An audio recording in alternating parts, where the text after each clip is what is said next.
Well, Tom, that late night glass of wine or pre-bedtime bowl of ice cream may be part of your nightly routine, but it's a habit you might want to break.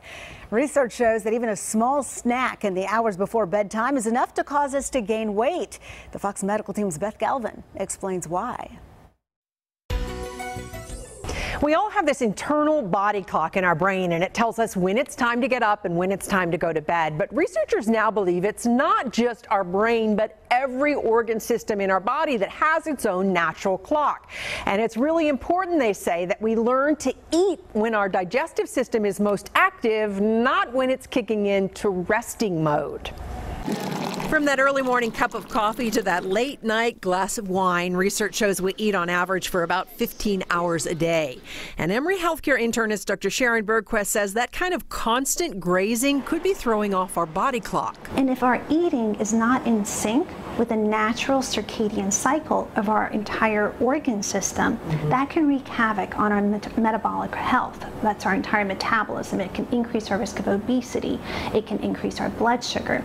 So it's not just what you eat, but when you eat that food. Because while we know our brain has its own internal clock regulated by sunlight, experts now believe every organ system in the body has its own natural rhythm of waking and resting. So just like when we go to sleep at night, our brain recharges, it repairs, it rejuvenates. Well, our digestive system needs that same time and that same rest to rejuvenate. So Dr. Bergquist says eating late into the night can throw off your digestive clock. For example, if it's nighttime and your body's ready to power down, but you go take a snack, well, your metabolic rate is all confused. Is it nighttime? Is it daytime?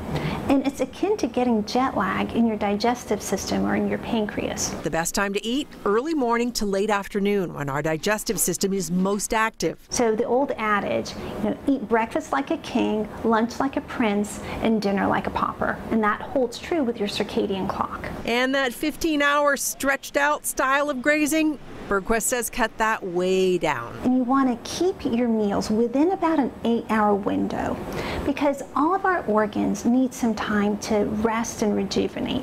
And if all of this sounds a little bit like intermittent fasting, it is. You try to keep your meals scheduled between the morning and the early evening hours, and then you stop and give your body the time to rest and digest.